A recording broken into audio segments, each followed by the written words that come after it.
Hello friends, मैं यशवंत स्वागत करता हूं आप लोगों का अपने यूट्यूब चैनल नॉलेज बुक में। दोस्तों, आज जिस टॉपिक पे हम लोग बात करने वाले हैं वो बहुत ही छोटा और बहुत ही इम्पॉर्टेंट टॉपिक है, जो है आपका इलेक्ट्रिकल टैरिफ। आज हम लोग इलेक्ट्रिकल टैरिफ के बारे में समझने वाले हैं कि विद्युत बिल क्या होता है, इलेक्ट्रिसिटी बिल क्या होता है। आपके घरों में आता है इलेक्ट्रिसिटी बिल, जब आप है ना इलेक्ट्रिसिटी का कंजप्शन करते हैं, दोहन करते हैं, तो उसके एवज में आपको कुछ बिल पे करना पड़ता है। तो उसी के बारे में आज हम लोग समझने वाले हैं कि इलेक्ट्रिक बिल क्या होता है। तो सबसे पहले हम लोग समझेंगे कि इलेक्ट्रिक बिल क्या होता है, यानी टैरिफ क्या होती है।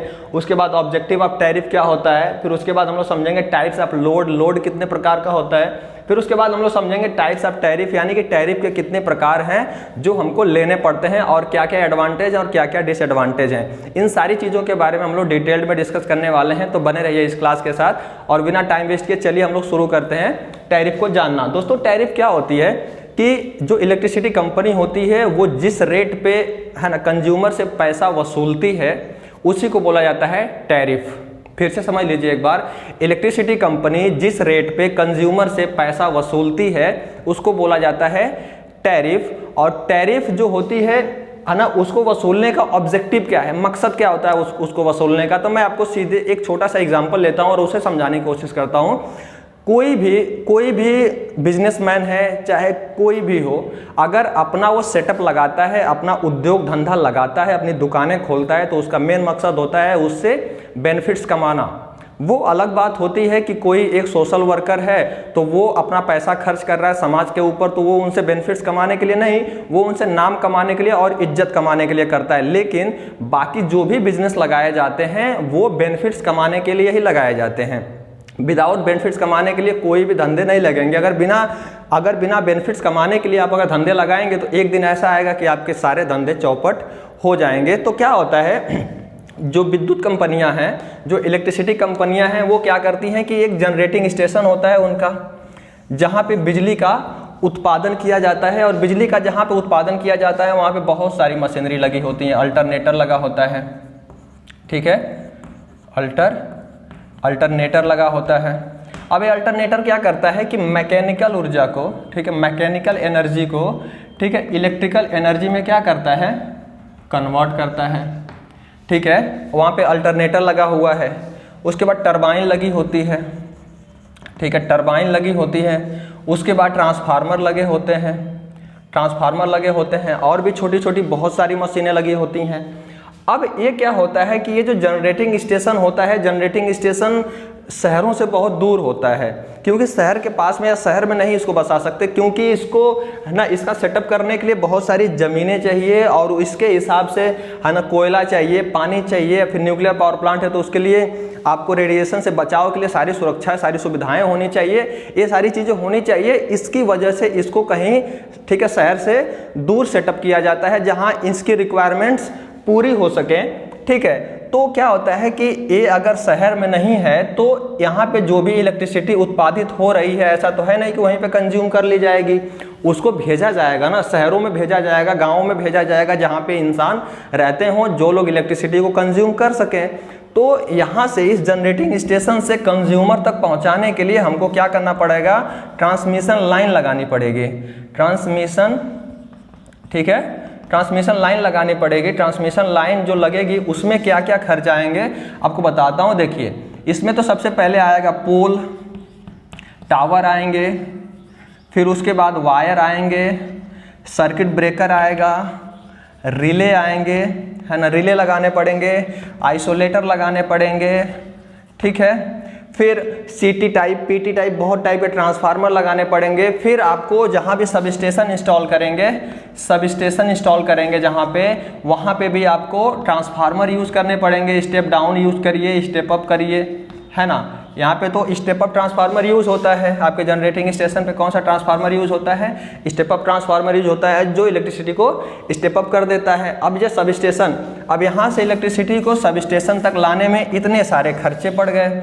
अब उसके बाद यहाँ से आपके घरों तक पहुँचाने के लिए फिर से यहाँ से, है ना, फिर से पोल लगेंगे, ठीक है, फिर से पोल लगेंगे, यहाँ फिर से ट्रांसफार्मर लगेंगे, ठीक है, यहाँ फिर से ट्रांसफार्मर लगेंगे। फिर तब जाकर के फिर से आगे 3 फेज जाएगा और फिर से यहाँ पे एक एनर्जी मीटर लगेगा, है ना।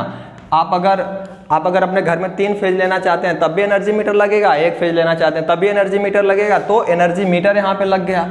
अब ये एनर्जी मीटर लगाने तक का खर्चा जो है, यानी जनरेटिंग स्टेशन से ले करके और इस एनर्जी मीटर तक जितने भी इक्विपमेंट लगे हैं वो कंपनी लगा रही है, और वो कंपनी लगा रही है तो उसको लगाने में करोड़ों करोड़ का खर्चा आता है। इसको लगाने में, सेटअप करने में, मतलब जनरेट करने में, जनरेट करने के बाद आपको यहाँ तक पहुँचाने में उसका करोड़ों करोड़ का खर्चा आता है। अगर कोई कंपनी करोड़ों करोड़ का खर्चा लगा करके और बिजली का उत्पादन कर रही है तो सिंपल सी बात है कि अगर वो बिजली आपको बेचेगी तो आपसे पैसा ज़रूर कमाना चाहेगी। और पैसा कैसा कमाना चाहेगी कि ये सब सेटअप जो लगाई है उसका पैसा तो निकल ही जाए, साथ में लेबर कॉस्ट क्या आ रही है, प्लस उसके बाद उसमें बेनिफिट्स हमको क्या मिलेंगे, इन सारी चीज़ों को ऐड करके ही वो आपसे क्या करती है, पैसा वसूलती है। तो वो सारा भार आपके ऊपर आता है। तो इलेक्ट्रिसिटी की जो टैरिफ होती है वो क्यों वसूली जाती है, आपको समझ में आ गया होगा कि ये धंधा कम से कम धंधा चलाने के लिए और उनकी कंपनी बंद ना हो, उसको भी ऑपरेट करते रहें और जनरेशन यहाँ से करते रहें और कुछ बेनिफिट्स भी कमाते रहें, इसके लिए आपसे टैरिफ ली जाती है। और ये जो आपके जनरेटिंग स्टेशन होते हैं वो हाइड्रो पावर प्लांट भी हो सकते हैं, थर्मल पावर प्लांट भी हो सकते हैं, न्यूक्लियर पावर प्लांट भी हो सकते हैं, डीजल पावर प्लांट भी हो सकते हैं। ये सारे पावर प्लांट्स हैं और फिर सोलर पावर प्लांट्स भी हो सकते हैं। इन सभी से क्या किया जाता है, इलेक्ट्रिसिटी, ठीक है, प्रोड्यूस किया जाता है, इलेक्ट्रिसिटी बनाया जाता है और इसके माध्यम से आपके घरों तक पहुंचाया जाता है। और जितने भी माध्यम हैं उनका खर्चा उठाने के लिए, खर्चा निकालने के लिए, प्लस बेनिफिट्स कमाने के लिए क्या किया जाता है, बिल को वसूला जाता है आपसे। यहाँ तक बात समझ में आई। अब हम लोग बात कर लेते हैं लोड के बारे में। तो ऑब्जेक्टिव ऑफ टैरिफ आपको समझ में आ गया कि टैरिफ वसूलने का मकसद क्या है किसी भी इलेक्ट्रिसिटी कंपनी का। चलिए अब हम लोग बात कर लेते हैं थोड़ा सा लोड के बारे में। लेकिन लोड के ऊपर बात करने से पहले मैं आपको एक चीज़ और बता देना चाहूँगा कि आप जानते हैं कि E बराबर होता है P इंटू टी, ठीक है। ए होता है पावर, ए होता है समय यानी टाइम, ठीक है, और ये होता है एनर्जी, ठीक है। तो कभी भी जो इलेक्ट्रिसिटी कंपनी है, कभी भी इलेक्ट्रिसिटी कंपनी है तो आपसे पावर का पैसा कभी नहीं लेती। P बराबर होता है V into I cos phi, ये आपका AC के लिए है। तो कभी भी जो इलेक्ट्रिसिटी कंपनी है आपसे पावर का पैसा नहीं लेती, समय का पैसा नहीं लेती। वो किसका पैसा लेती है, वो पैसा लेती है एनर्जी का। और जानते हैं कि एनर्जी की जो यूनिट होती है वो होती है जूल, और पावर की यूनिट होती है वो होती है वाट, और टाइम की यूनिट होती है सेकेंड। तो वो कभी भी जो इलेक्ट्रिसिटी कंपनी है आपसे एनर्जी का पैसा लेती है, ना कि पावर का पैसा लेती है। जिस प्रकार से अगर आप कहीं जा रहे हो, कहीं आप जा रहे हो तो टैक्सी हायर करोगे या फिर ऑटो हायर करोगे, तो ऑटो में जब बैठते हो आप तो वो ऑटो वाला जो आपसे पैसा लेता है, जो भाड़ा लेता है, वो A से B स्थान तक पहुंचाने के बीच में जो डिस्टेंस है ना, जो डिस्टेंस है उसका पैसा लेता है, ना कि स्पीड का पैसा लेता है। वो स्पीड का पैसा लेता है क्या, नहीं लेता है। वो किसका पैसा लेता है, डिस्टेंस का पैसा लेता है। वो ये देखने की कोशिश करता है कि A से जहाँ से आप बैठे हो और जहाँ पे उतरना है उसके बीच की दूरी कितनी है, और दूरी के हिसाब से पैसा लेता है, ना ही स्पीड के हिसाब लेता है, ना ही टाइम के हिसाब से लेता है। आ रही बात समझ में, किसके हिसाब से लेता है, डिस्टेंस के हिसाब से लेता है। तो उसी हिसाब से जो आपकी इलेक्ट्रिसिटी कंपनियां होती हैं वो जो भी आपसे पैसा लेती हैं तो वो एनर्जी का पैसा लेती हैं, पावर का पैसा नहीं लेती। और एनर्जी का पैसा वो लोग जूल में नहीं लेती हैं, है ना, वो लोग जूल में नहीं लेती हैं, किलोवाट हावर में। किलोवाट हावर कहने का मतलब कि 1 किलोवाट हावर बराबर होता है 1 यूनिट। अब 1 किलोवाट हावर जब आप, ठीक है, जब आप लोग कंज्यूम कर लोगे इलेक्ट्रिसिटी को तो उसको बोला जाएगा 1 यूनिट। और इस 1 यूनिट के ऊपर जितना पैसा कंपनी लगाई होगी उतना पैसा आपसे क्या करेगी, वसूलेगी, ठीक है। और जूल में क्यों नहीं पैसा लेती, क्योंकि जूल एक बहुत ही छोटी क्वांटिटी है, और छोटी क्वांटिटी होने के कारण उसका जो वो होता है कैलकुलेशन हो जाता है थोड़ा सा, ठीक है, टफ हो जाता है। तो कैलकुलेशन को थोड़ा सा आसान बनाने के लिए और आसानी से समझने के लिए हम लोग क्या करते हैं, किलोवाट हावर या फिर 1 किलोवाट हावर को 1 यूनिट मान लेते हैं, और इसके ऊपर हम लोग फिर हिसाब करना अपना बिल का शुरू करते हैं। आई बात समझ में, तो इसको आप लोग ध्यान में रखिएगा। चलिए अब हम लोग बात करते हैं टाइप्स ऑफ लोड के बारे में कि टाइप्स ऑफ लोड कितने प्रकार के होते हैं। तो दोस्तों जो लोड होता है वो 3 प्रकार के होते हैं। ठीक है, लोड कितने प्रकार के होते हैं? 3 प्रकार के होते हैं। एक होता है आपका इंडस्ट्रियल लोड, इंडस्ट्रियल लोड, ठीक है, इंडस्ट्रियल लोड। इंडस्ट्रियल लोड में क्या क्या आएंगे? इंडस्ट्रियल लोड उस लोड को कहते हैं कि जहाँ पे इलेक्ट्रिसिटी का कंजप्शन बहुत ही ज़्यादा होता हो और जहाँ पे बड़े बड़े मोटर यानी इंडक्शन मोटर हो गए, सिंक्रोनस मोटर हो गए, ऐसे बड़े बड़े मोटर या बड़ी बड़ी मशीनें जहाँ पे यूज़ की जाएँ, जहाँ पे बहुत ही ज़्यादा इलेक्ट्रिसिटी का कंजप्शन होता है, उसको बोला जाता है इंडस्ट्रियल लोड। दूसरा होता है आपका डोमेस्टिक लोड। कौन सा? Domestic load. डोमेस्टिक लोड कौन सा है? जो घरेलू लोड हैं। घरेलू लोड कहने का मतलब कि आप अगर टीवी चला रहे हैं, बल्ब चला रहे हैं, ठीक है, फैन चला रहे हैं, फ्रिज चला रहे हैं, तो ये जो लोड होते हैं ये घरेलू लोड होते हैं। यहाँ पे इलेक्ट्रिसिटी का कंजप्शन होता तो है लेकिन बहुत ही कम होता है। आई बात समझ में? तो इसको बोला जाता है डोमेस्टिक लोड, जो घरेलू पर्पज के लिए यूज किया जाता है। उसके बाद एक तीसरा आता है कॉमर्शियल लोड। Commercial load. अब ये कॉमर्शियल लोड क्या होता है कि जहाँ पे है ना बिजनेस के लिए, बिजनेस के पर्पज से, यानी कि जो शॉप वाले होते हैं, मॉल वाले होते हैं, बड़े बड़े मॉल वाले होते हैं ना, वो लोग जो इलेक्ट्रिसिटी यूज करते हैं उसको बोला जाता है कॉमर्शियल लोड। जैसे आपका है ना कोई भी कपड़े की दुकान हो गई, है ना किसी और चीज़ की भी दुकान हो गई, तो उसमें जो लाइटिंग सेटअप होता है, जो उसका खर्च आता है और उसमें जो इलेक्ट्रिसिटी कंज्यूम की जाती है, तो उसको बोला जाता है कॉमर्शियल लोड। कॉमर्शियल लोड कहने का मतलब कि बिजनेस पर्पज के लिए या फिर जो शॉप वॉप चलाते हैं उसमें जो लोड यूज होता है उसको बोला जाता है कॉमर्शियल लोड। तो बात समझ में आई आपको? तो लोड 3 प्रकार के होते हैं। एक होता है इंडस्ट्रियल लोड, जो बहुत ही ज़्यादा ह्यूज अमाउंट में वहाँ पे इलेक्ट्रिसिटी का कंजप्शन होता है। फिर उसके बाद डोमेस्टिक लोड। डोमेस्टिक लोड जो घरेलू लोड होते हैं वहाँ पे बहुत ही कम मात्रा में इलेक्ट्रिसिटी का कंजप्शन होता है। और कॉमर्शियल लोड, कॉमर्शियल लोड वे लोड होते हैं जो बिजनेस पर्पज के लिए बनाए जाते हैं। वहाँ पे घरेलू लोड से ज़्यादा लेकिन इंडस्ट्रियल लोड से कम इलेक्ट्रिसिटी का कंजप्शन होता है। आई बात समझ में आप लोगों के? चलिए अब हम लोग बात कर लेते हैं टाइप्स ऑफ टैरिफ के बारे में कि टैरिफ क्या होती है। ठीक है, टैरिफ कितने प्रकार की होती है। तो मैं यहाँ पे ठीक है टैरिफ के टाइप्स को लिख रहा हूँ, आप लोग नोट कर लीजिए। उसके बाद हम लोग क्या करेंगे, एक एक टैरिफ को ठीक है डिफाइन करना शुरू करेंगे और उसके बारे में समझने की कोशिश करेंगे। तो नंबर 1 होता है टाइप्स ऑफ टैरिफ में simple rate tariff. Simple rate tariff, इसी को बोला जाता है यूनिफॉर्म टैरिफ। यूनिफॉर्म टैरिफ, ठीक है। उसके बाद नंबर दूसरे पे आता है flat rate tariff. Flat rate tariff, ठीक है। नंबर तीसरे पे आता है आपका block rate tariff. Block rate tariff, ठीक है। चौथे नंबर पे आता है आपका two part tariff. Two part tariff. Number 5वें पे आता है आपका maximum demand tariff. Maximum demand tariff. उसके बाद आपका नंबर 6 पे आता है 3 पोर्ट टैरिफ। 3 part tariff. 7वें नंबर पे आता है power factor. Power factor tariff. दोस्तों कौन कौन सी टैरिफ यहाँ पे है? सिंपल रेट टैरिफ, इसको ही बोला जाता है यूनिफॉर्म टैरिफ। उसके बाद flat rate tariff, block rate tariff, two part tariff, maximum demand tariff, 3 part tariff और पावर फैक्टर टैरिफ। अब हम लोग एक एक करके समझने की कोशिश करते हैं कि सिंपल रेट टैरिफ क्या होती है, फ्लैट रेट टैरिफ क्या होती है, ब्लॉक रेट टैरिफ क्या होती है, मैक्सिमम डिमांड टैरिफ क्या होती है, 2 पोर्ट टैरिफ, 3 पोर्ट टैरिफ और पावर फैक्टर टैरिफ क्या होती है। इसको आपने नोट कर लिया।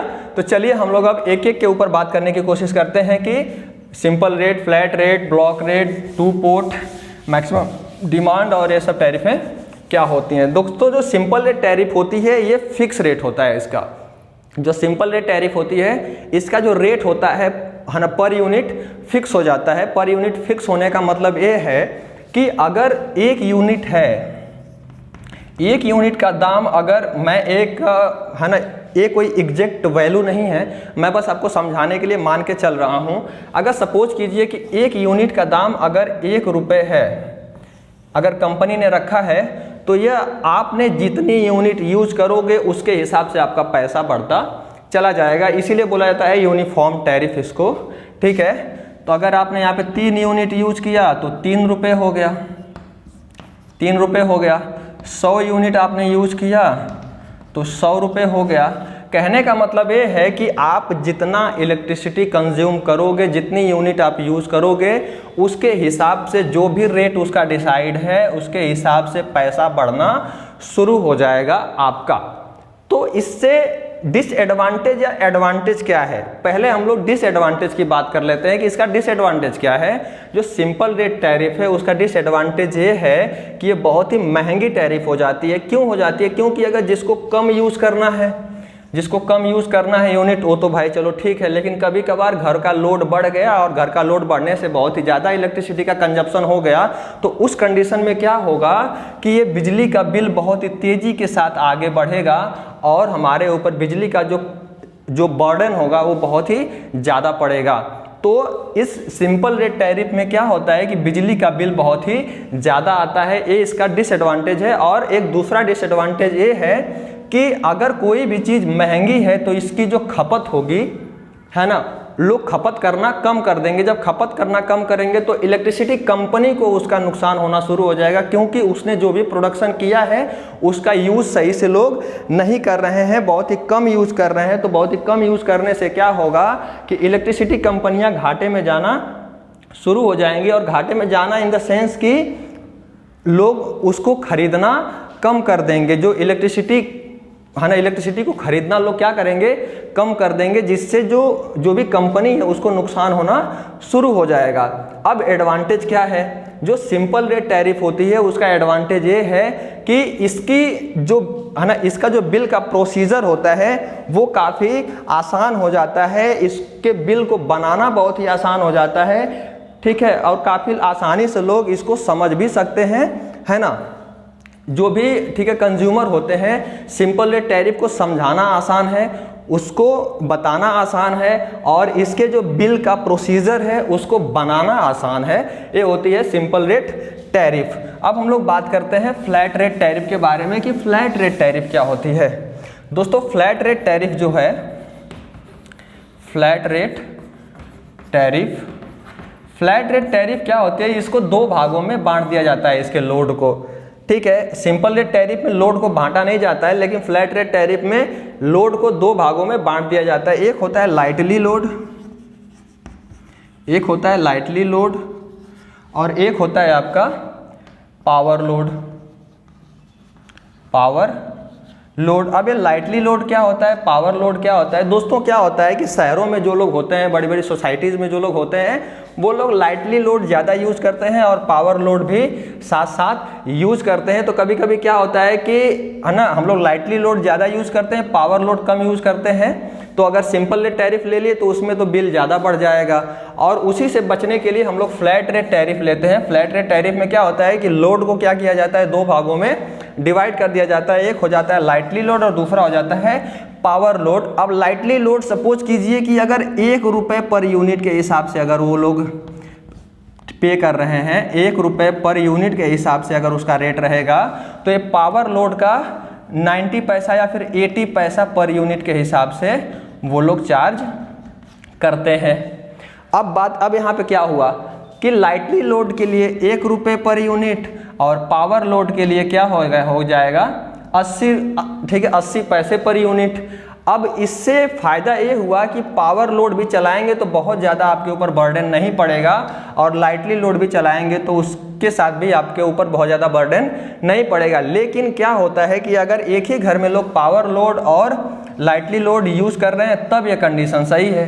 कभी कभी होता है कि हम लोग ठीक है शहरों में हैं, सोसाइटीज़ में हैं, और सिर्फ हम लोग लाइटली लोड ही यूज़ कर रहे हैं और फ्लैट रेट टैरिफ ले लिए हैं। तो जब लाइटली लोड यूज़ कर रहे हैं तो लाइटली लोड का जो दाम है वही हमको महंगा पड़ रहा है। तो इसके हिसाब से इन लोगों में असंतोष पैदा होता है, असंतोष व्याप्त होता है। तो इसलिए इस टैरिफ को लोग खरीदना पसंद नहीं करते। और इस टैरिफ का एक सबसे बड़ा डिसएडवांटेज ये है कि इसमें हमको 2-2 मीटर यूज़ करने पड़ते हैं, 2-2 एनर्जी मीटर यूज़ करने पड़ते हैं। एक तो लाइटली लोड के लिए यूज़ करना पड़ेगा और एक पावर लोड के लिए यूज़ करना पड़ेगा। आ रही बात समझ में? तो इसके एडवांटेज यही हैं कि लोड को दो भागों में डिवाइड कर दिया जाता है, एक लाइटली लोड और एक पावर लोड। तो लाइटली लोड जो लोग यूज़ कर रहे हैं चलो उसको कुछ अलग प्राइस, और जो अगर पावर लोड यूज़ कर रहे हैं तो उसके लिए कुछ यूनिट ठीक है अलग प्राइस रखा जाता है। और इसका डिसएडवांटेज ये है कि इसमें दो दो एनर्जी मीटर आपको यूज़ करने पड़ते हैं। अब हम लोग बात करते हैं ब्लॉक रेट टैरिफ के बारे में कि ब्लॉक रेट टैरिफ क्या होती है। दोस्तों जो ब्लॉक रेट टैरिफ होती है ठीक है, ब्लॉक रेट टैरिफ, जो ब्लॉक रेट टैरिफ होती है उसमें क्या किया जाता है कि टैरिफ को ब्लॉक वाइज डिवाइड कर दिया जाता है, कई ब्लॉक बना दिए जाते हैं। कई ब्लॉक बनाने का मतलब कि अगर मैं इसमें 3 ब्लॉक बनाऊं और इसमें 3 ब्लॉक होते ही होते हैं ठीक है, मैं अपने मन से नहीं कुछ बना सकता। ये होता है फर्स्ट, ये होता है सेकेंड, ये होता है थर्ड ब्लॉक। और सपोज कीजिए कि इसकी भी कैपेसिटी 30 यूनिट की है, इसकी भी कैपेसिटी 30 यूनिट की है और इसकी भी कैपेसिटी क्या है 30 यूनिट की है। इसका जो प्राइस होगा वो 1 रुपये पर यूनिट होगा, तो इसका प्राइस होगा 90 पैसे पर यूनिट, तो इसका प्राइस होगा 50 पैसे पर यूनिट। आ रही है बात समझ में? इसका प्राइस होगा 1 रुपये पर यूनिट, इसका होगा 90 पैसे पर यूनिट और इसका हो जाएगा 50 पैसे पर यूनिट। इसका मैं 80 कर देता हूँ ना, 80 पैसे पर यूनिट ऐसे हो गया। अब क्या होगा कि अगर हम गए कहीं पे, अगर हमको ब्लॉक रेट टैरिफ लेना है तो हम जब पहले ब्लॉक को ख़त्म करेंगे अपने घर पे, इसको अगर कंज्यूम करेंगे तो इसको कंज्यूम करते करते सपोज कीजिए कि हमारा 300 दिन में इतना ही कंज्यूम हुआ, तो फर्स्ट ब्लॉक को ही खरीदने में हमारा काम चल गया। लेकिन बाय द वे होता है कि 15 दिन आपने है ना खर्च किए और ये 300 यूनिट आपने ख़त्म कर दी कितने दिन में? सिर्फ 15 दिन में। तो आपको अगला ब्लॉक भी क्या करना पड़ेगा? खरीदना पड़ेगा। जब आप उसी महीने में जब आप 16वें दिन अगला ब्लॉक अगर खरीद रहे हो तो 31वें से जब 31वां यूनिट आएगा, जब 31वां यूनिट आपका जब आपके घर में कंज्यूम होगा तो उसका रेट कितना लगेगा? 80 पैसे पर यूनिट के हिसाब से आपको चार्ज किया जाएगा। हो सकता है कि आप 25 दिन ख़त्म होते होते इसको भी ख़त्म कर दिए है ना, तो 60 यूनिट आपने कंज्यूम कर ली, तो 60 यूनिट में जो पहले 30 यूनिट का पैसा ऐड होगा वो 1 रुपये पर यूनिट के हिसाब से होगा।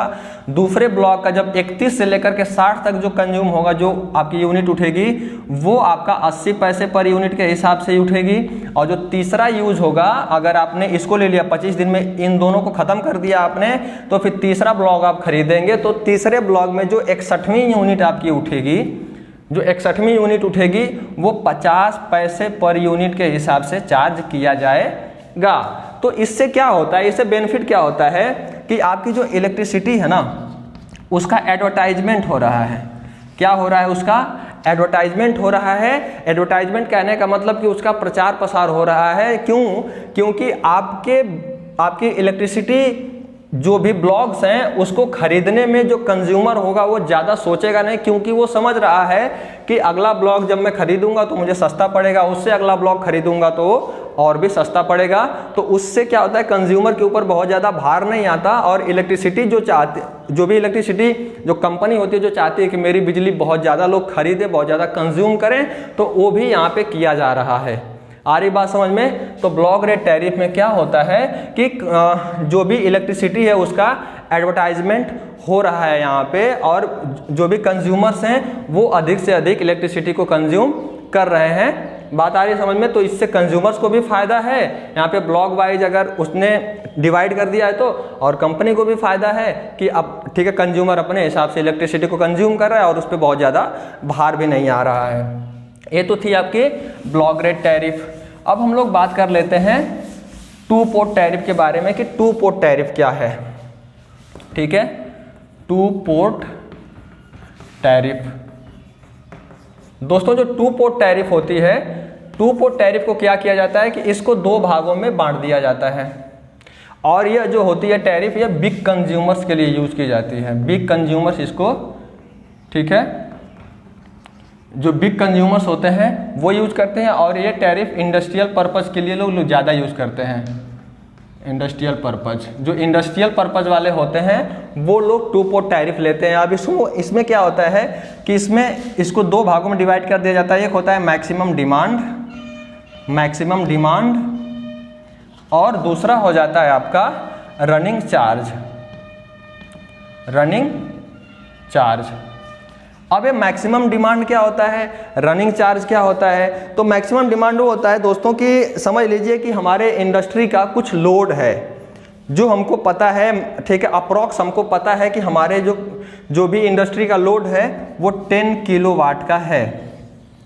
तो मैं क्या करूँगा, कंपनी को बता दूंगा, ठीक है, कंपनी को मैं क्या करूँगा, बता दूंगा कि मेरे पास 10 किलोवाट का लोड है।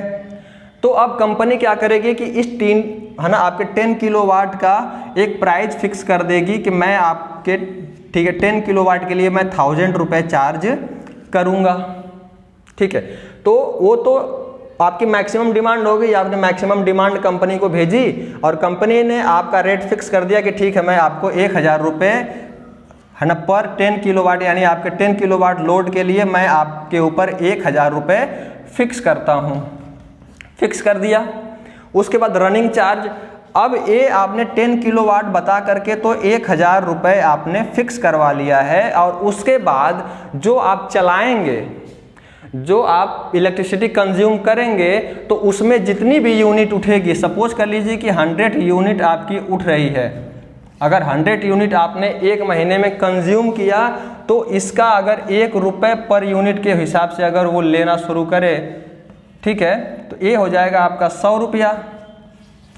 तो 1000 ये तो आपके मैक्सिमम डिमांड का पैसा है, प्लस ये 100 रुपया किसका हो जाएगा, जो आपने रनिंग चार्ज ऐड कर रहे हैं, जो आपने यूनिट्स को कंज्यूम किया है उसका पैसा। तो आपसे कितना पैसा वसूला जाएगा, 1100 रुपये महीने के अंत में वसूला जाएगा। अब देखिए आप इससे बच सकते हैं, इससे बच सकते हैं। ये जो 100 यूनिट्स का जो आपका रनिंग चार्ज है, इससे कब बचेंगे कि आप कंपनी को बंद कर दीजिए, आप लोड को बंद कर दीजिए, लोड को चलाइए ही मत, तो इससे तो बच जाएंगे। लेकिन इससे कैसे बचेंगे, क्योंकि आपने अगर मैक्सिमम डिमांड एक बार भेज दिए तो जो इलेक्ट्रिसिटी कंपनी है आपसे उतना पैसा चार्ज करेगी ही करेगी, चाहे आप अपने इंडस्ट्री को चलाओ चाहे ना चलाओ, उससे कोई उसका मतलब नहीं रहेगा। आप चाहे इलेक्ट्रिसिटी, ठीक है, कंज्यूम करो ना करो, उससे कोई मतलब नहीं है। आप अपनी कंपनी को ठप रखो, चलाओ, उससे मतलब नहीं है। लेकिन आपका अगर 1000 रुपये फिक्स है तो वो आपसे लेगी ही लेगी। जैसे आपने प्रीपेड और पोस्टपेड,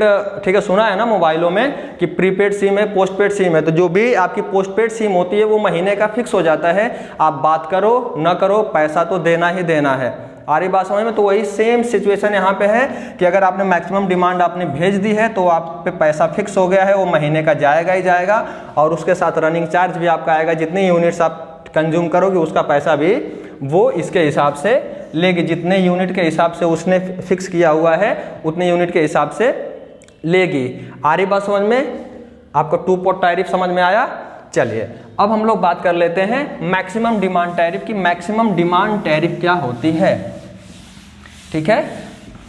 अब बात करते हैं मैक्सिमम डिमांड टैरिफ के बारे में कि मैक्सिमम डिमांड टैरिफ क्या होती है।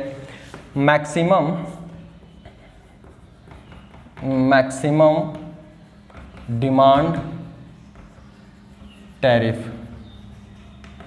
अब मैक्सिमम डिमांड टैरिफ भी 2 पोर्ट टैरिफ की तरह ही है, ठीक है। मैक्सिमम डिमांड टैरिफ भी 2 पोर्ट टैरिफ की तरह ही है, लेकिन जो 2 पोर्ट टैरिफ में एरर आता है उसको दूर किया जाता है मैक्सिमम डिमांड टैरिफ में। कैसे, ठीक है, इस एरर को दूर किया जाता है वो मैं बताता हूँ। देखिए आपके 2 पोर्ट टैरिफ में क्या था, एक तो था मैक्सिमम डिमांड, एक तो था आपका मैक्सिमम डिमांड, और एक तो था आपका रनिंग चार्ज। रनिंग चार्ज ये 2 तो थे आपके।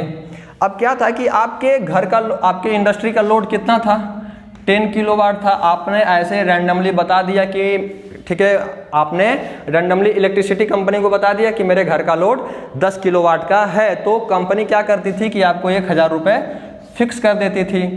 हो सकता है कि आपके घर का एक्चुअल लोड जो है वो 9 किलोवाट का ही हो, और आपने कंपनी को बता दिया 10 किलोवाट, तो 10 किलोवाट के हिसाब से वो आप पे चार्ज कर रही थी, ठीक है। ये भी हो सकता है कि आपके घर का लोड हो 9 किलोवाट, आपने 10 किलोवाट बताया है तो इतना चार्ज कर रही है। ये भी हो सकता है कि आपका घर का लोड हो 10 किलोवाट और आपने कंपनी को बता दिया है 9 किलोवाट, तो 9 किलोवाट के हिसाब से उसने 1000 रुपये फिक्स किया हुआ है, तो कंपनी का यहाँ पे घाटा हो रहा है।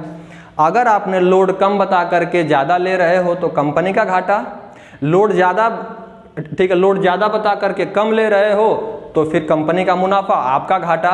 तो इसी घाटे को दूर करने के लिए और एक्चुअल लोड को फाइंड आउट करने के लिए यहीं पे एक लगाते हैं क्या, मैक्सिमम डिमांड, मैक्सिमम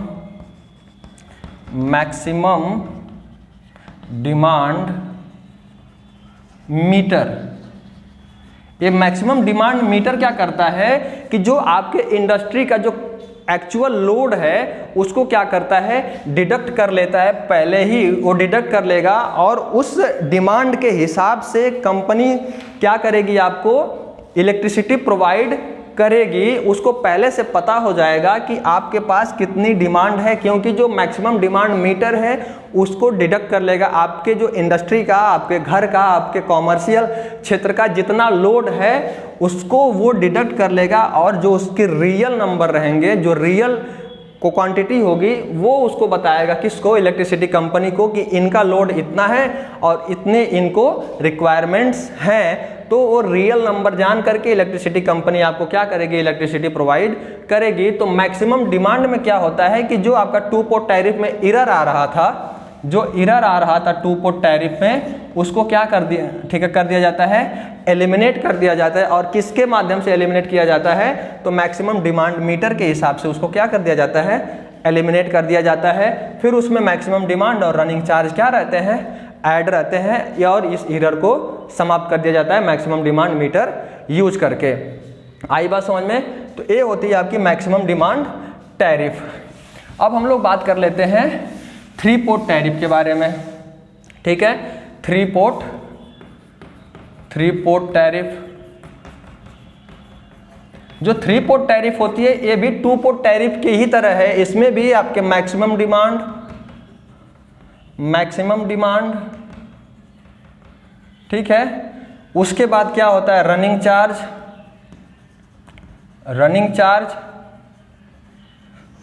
तो रहता ही रहता है। अब इसके साथ इसमें एक लेबर चार्ज भी जुड़ जाता है। क्या जुड़ जाता है, लेबर चार्ज। अबे लेबर चार्ज कहाँ से आ गया, देखिए लेबर चार्ज वे चार्ज होता है जो आपके घर पे एनर्जी मीटर सेटअप करने आते हैं, एनर्जी मीटर में से बिल निकालने के लिए आते हैं, आपके घर से बिल वसूलने के लिए आते हैं, आपके घर पे एनर्जी मीटर फिर से इंस्टॉल करने के लिए आते हैं, अगर आपका बिगड़ गया है तो, जल गया है तो फिर से लगाने के लिए आते हैं। और जो कंपनी वाले जो पैसा वसूलते हैं उस पर जो टैक्स होता है वो भी उसी में आपके ऊपर ही ऐड करके लिया जाता है, यानी उसका जो खर्चा होता है वो कंज्यूमर के ऊपर ही क्या किया जाता है, डाला जाता है, उसको बोला जाता है लेबर चार्ज। अब क्या होता है इसमें, देखिए थ्री पोर्ट टैरिफ में मैक्सिमम डिमांड को भी आपको वहन करना है, रनिंग चार्ज भी आपको पे करनी है, और उसके बाद जो लेबर कॉस्ट है वो भी आपको पे करनी है, और ये भी बिग कंज्यूमर्स के लिए ही होता है, और इसको बोला जाता है थ्री पोर्ट टैरिफ। तो टू पोर्ट टैरिफ से दो तीन टैरिफें बहुत ज़्यादा सिमिलर हैं। कौन कौन सी? तो टू पोर्ट टैरिफ आपने अगर समझ लिया तो फिर मैक्सिमम डिमांड टैरिफ भी आपको समझने में दिक्कत नहीं होगी, और थ्री पोर्ट टैरिफ भी समझने में दिक्कत नहीं होगी। थ्री पोर्ट टैरिफ में बस सिंपल सा क्या होता है, जो लेबर चार्ज होता है वो जुड़ जाता है। अब हम लोग बहुत ही इंपॉर्टेंट टैरिफ के ऊपर बात करने जा रहे हैं, जो है आपका पावर फैक्टर टैरिफ। क्या है आपका? पावर फैक्टर टैरिफ, ठीक है। Power factor tariff, power factor आप लोग जानते हैं क्या होता है दोस्तों, कि P बराबर होता है V into I cos phi, और यही होता है आपका पावर फैक्टर कास फाई। अगर मैं कास फाई की वैल्यू निकालूं यहाँ से, कास फाई यहाँ से निकालूं तो हो जाएगा P अपान V इंटू आई, या फिर लिख सकता हूँ इसको कास फाई बराबर 1 अपान वी आई। अगर यहाँ से मैं P को हाइड कर दूँ, P की जगह 1 मान लूँ, अब ये क्या होगा V इंटू आई। ये अगर इंक्रीज करेगा तो आप जानते हैं KVA इंक्रीज करेगा आपका, और KVA इंक्रीज करेगा तो आपका जो कॉस फाई यानी कि पावर फैक्टर है, पावर फैक्टर क्या करेगा आपका, डिक्रीज करेगा। अगर कॉस फाई डिक्रीज किया तो मतलब पावर फैक्टर क्या किया, डिक्रीज किया। और आप लोग जानते हैं कि पावर फैक्टर तीन प्रकार के होते हैं, एक होता है यूनिटी पावर फैक्टर, दूसरा होता है लैगिंग पावर फैक्टर, और एक होता है लीडिंग पावर फैक्टर।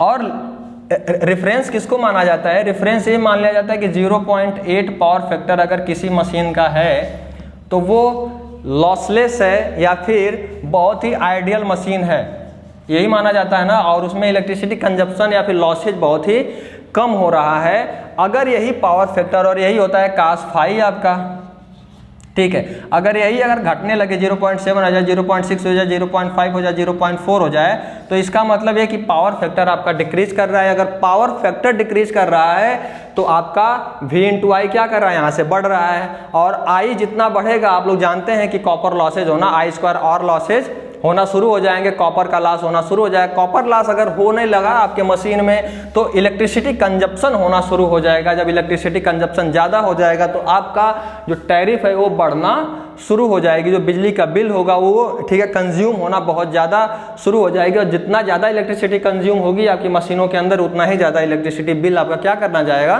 ठीक है, क्या करता जाएगा? इंक्रीज करता जाएगा। और आप लोग जानते हैं कि आपकी मशीनों में, ठीक है, एक तो होता है एक्टिव पावर, एक होता है रिएक्टिव पावर और एक होता है एपरेंट पावर।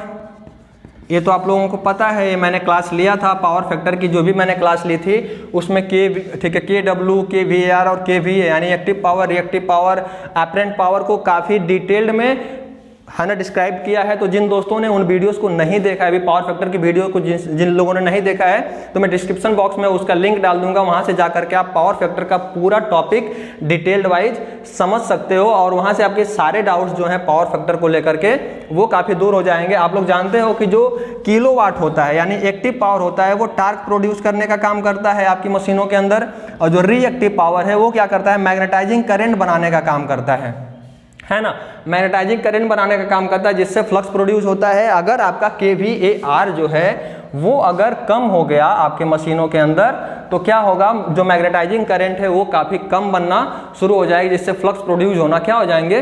कम हो जाएंगे। तो ठीक है, इसी को मैनेज करने के लिए इलेक्ट्रिसिटी का कंजप्शन क्या हो जाता है? आपकी मशीनों में ज़्यादा हो जाता है, जिससे इलेक्ट्रिसिटी बिल धीरे धीरे क्या करता है? बढ़ता चला जाता है। तो कह सकते हैं कि पावर फैक्टर अगर कम हुआ तो बिल जो है यानी टैरिफ जो है आपका, टैरिफ क्या करेगा? बढ़ता चला जाएगा। और ये क्यों होता है? पावर फैक्टर क्यों डिक्रीज करता है? जब उसमें V इंटू आई का मान बढ़ता जाता है तो पावर फैक्टर डिक्रीज होता चला जाता है। और अगर पावर फैक्टर 0.8 से अगर कम होता चला गया तो आपका बिजली का बिल अचानक से बढ़ता चला जाएगा। मुझे उम्मीद है दोस्तों कि ये जानकारी आपको काफ़ी इन्फॉर्मेटिव लगी होगी। ये वीडियो अगर आपको पसंद आ रहा है तो इस वीडियो को अपने दोस्तों के साथ शेयर करना बिल्कुल ना भूलें। और किस टॉपिक पे आप वीडियो चाहते हैं वो भी कमेंट बॉक्स में आप ज़रूर मेंशन करें। दोस्तों, आपने अगर अभी तक इस चैनल को सब्सक्राइब नहीं किया है तो चैनल को सब्सक्राइब कर बेल आइकन को प्रेस कर दीजिए, जिससे आने वाली वीडियोज़ की नोटिफिकेशन आपको मिलती रहे। मुझे उम्मीद है कि आज का क्लास आप लोगों को बहुत पसंद आया होगा। आप लोगों का क्लास में अंत तक बने रहने के लिए बहुत बहुत धन्यवाद।